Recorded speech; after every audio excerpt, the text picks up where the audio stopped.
That's a time where she needs to be cared for, protected, taken care of. But over a period of time, somebody makes this a discriminatory process. We are born from that. If that is impure, our very birth is impure and the creation is impure.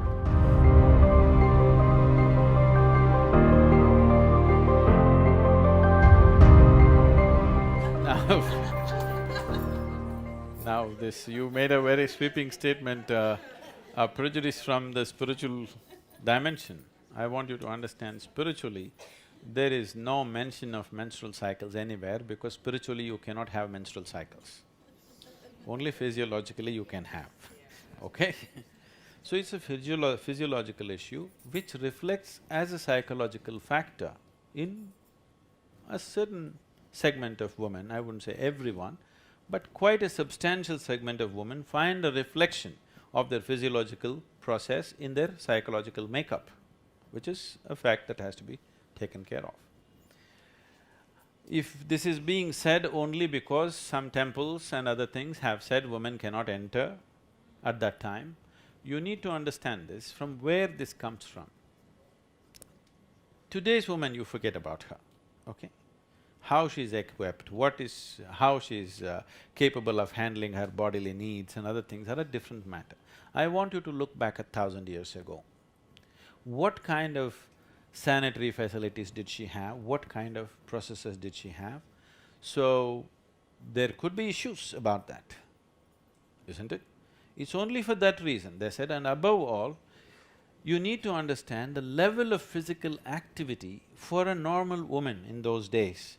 Cooking for 15, 20 people, taking care of the cows, taking care of the children, everything is hers. It's a tremendous amount of physical activity. So, the woman who is going through a certain process of her cycle, she gets 3 days, 4 days break from everything. Isn't that a wonderful thing? Because that's a time where it is almost like a molting period for a woman on one level. It's not as big as molting, but it's almost like that. That's a time where she needs to be cared for, protected, taken care of. Somebody else cooks for you, which never happens in her life.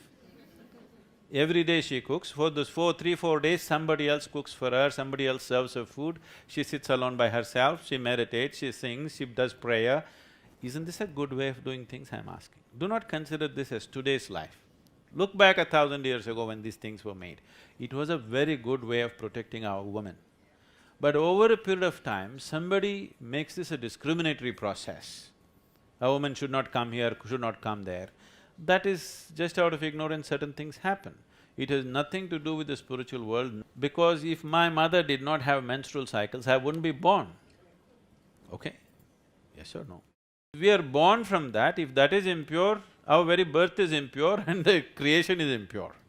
It's a ridiculous thought even to think like that. It is not because of purity and impurity this has come. It has come for practical reasons. Even today, I meet thousands of women who suffer a lot at that time because they still have to go to work, they still have to deal with everything. There are many of them who are on medication at that time just to keep their psychological balance. They would definitely enjoy rest. They would definitely enjoy a little bit of seclusion from everything that they are doing. But thinking it is pure, impure question is coming in a very rudimentary mind. It is no fundamental sense about life.